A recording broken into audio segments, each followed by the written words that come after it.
Jadi ini merupakan Moondrop Chu 2. Pas pertama kali keluar, Moondrop Chu pertama merupakan salah satu ayam yang paling mengesankan pada zamannya.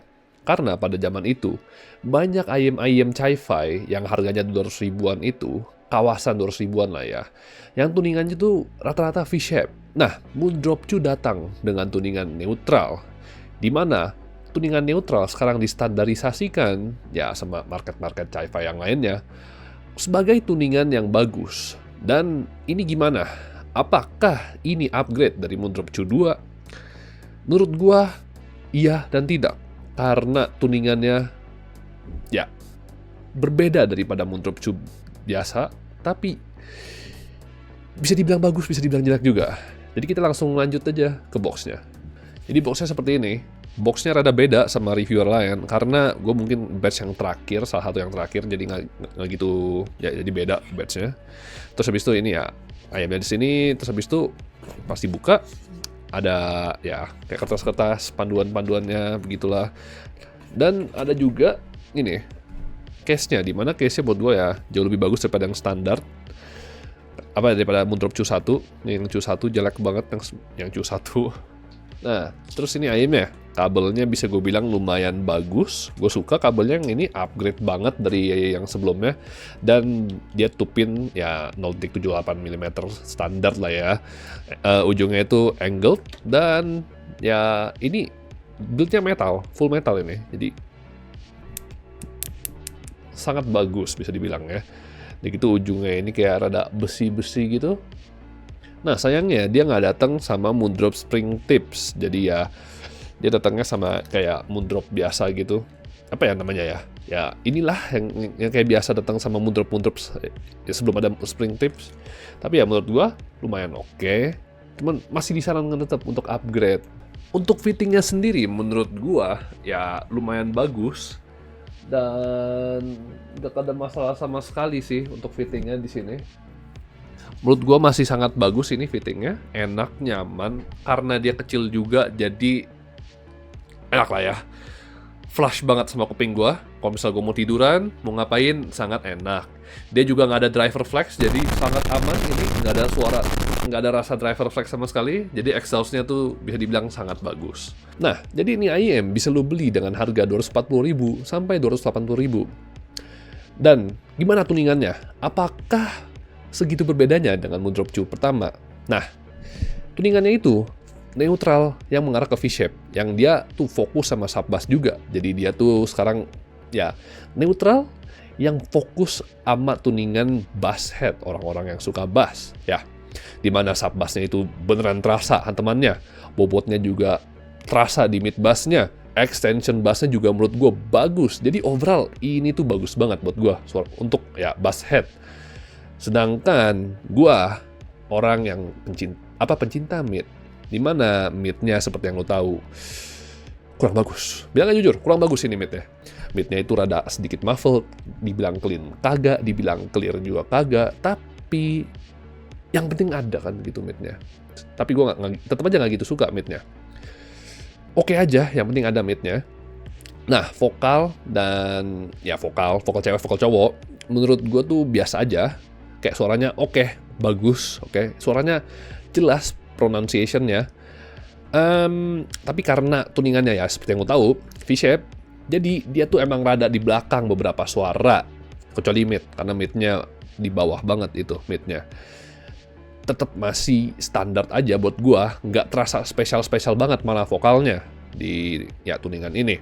Juga ada treble, dimana treble-nya menurut gua jauh lebih bagus daripada Moondrop Chu pertama. Karena Moondrop Chu pertama tuh tuningannya agresif dan gua cepet banget fatigue, treble fatigue. Sedangkan ini tuningannya tuh lebih ya subdued, lebih lembut bisa dibilang ya. Treble extensionnya juga bagus.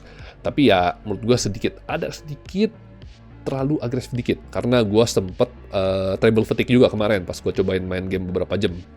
Tapi menurut gue cukup oke. Ini upgrade treble yang cukup bagus, cukup nyaman daripada ya Moondrop Chu pertama. Dan kita bisa lanjut ke soundstage. Dimana soundstage ya menurut gue rada kecil, beneran rada kecil, nggak gitu besar banget.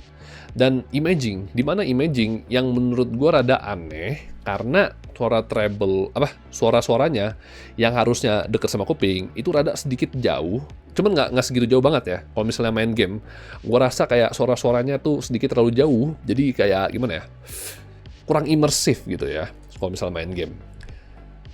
Tapi ya oke aja gitu loh imagingnya. Selain dari kurang deket, kurang imersif, ya gue sangat biasa aja. Nah, untuk ASMR gimana? Timbernya gimana gitu kan? Bagus, cukup bagus buat gua. Scratchy, ear cleaning gitu, lumayan bagus buat gua. Whispering juga lumayan bagus. Tapi buat gua yang kayak misalnya niup-niup atau apa, karena tuningannya emang bright ya, rada bright, gua kurang suka karena gue kalau misalnya dengerin ASMR yang tiup-tiup, gue lebih suka yang lebih warm gitu ya, lebih hangat, jadi lebih terasa hangatnya gitu. Kalau ini rada bright, jadi rada kurang enak buat gue ya, buat gue sendiri kurang enak. Nah, sekarang karena udah selesai dengan suaranya, gimana kalau misalnya dibandingin sama misalnya Tangsu One Ear atau Soundlord Zero? Sayangnya, Tangsu One Ear gue udah dijual. Jadi kalau misalnya gue inget-inget ya, seinget gue, ini tuh direct upgrade untuk Tangsu One Ear. Kecuali treble-nya yang lebih agresif. Udah itu aja singkat gua. Sama tuningannya lebih, nggak tahu kenapa, tuningannya walaupun lebih V-shape, menurut gua ini lebih balance daripada Tangsu One Ear. Tapi ini sekali lagi, ingat dari memori ya. Nah, untuk dibandingkan dengan Soundlord Zero, gua tetap lebih suka Soundlord Zero, mau gimana pun juga. Walaupun tuningannya masih ya susah untuk diterima dengan banyak orang, gue suka banget sama tuningan balance dia. Tuningan balance-nya lebih, ya gimana ya, lebih balance, mid-nya lebih terasa jelas. Gue emang dasarnya pencinta mid, jadi ya mau gimana pun juga gue masih lebih suka ini daripada ini. Tapi menurut gue, ini Moondrop Q2 merupakan IM default rekomendasi pertama gue jika orang lagi nanya IM 200 ribuan sampai 300 ribuan apa yang bagus, ya ini. Karena lu nggak perlu upgrade banyak, kabelnya udah bagus, tinggal beri tip aja, dan menurut gue sangat bagus ini untuk harganya. Tapi buat gue sendiri, gue tetap lebih suka ini, walaupun lu harus ganti kabel, harus ganti ear tip. Tapi ya menurut gue suara balance-nya Soundlord Zero itu tetap gue lebih suka daripada suara fun-nya Moondrop Q2. Tapi ya gitu aja untuk ya video untuk hari ini ya. Sampai jumpa di video berikutnya, di mana gue mau melakukan upgrade terakhir buat keyboard gue. Karena keyboard gue udah diterlantarkan ya, bisa dibilang. Karena ya, gue males upgrade apa-apa lagi. Karena menurut gue udah cukup bagus pada saat itu. Tapi akhirnya nggak tahu kenapa, kemarin rada kilaf dikit. Akhirnya gue beli beberapa parts upgrade buat keyboard gue. Dan gue rasa kurang puas. Habis itu, ya mulailah gue main-main nggak bener. Tambah beli ini, beli itu. Tinggal ntar lihat aja videonya gimana. Itu ntar bakal datang lama lagi. Ada satu barang lagi yang belum datang soalnya. Jadi ya sabar aja. Terima kasih udah nonton. Dan sampai jumpa di video berikutnya. Terima kasih. Bye-bye.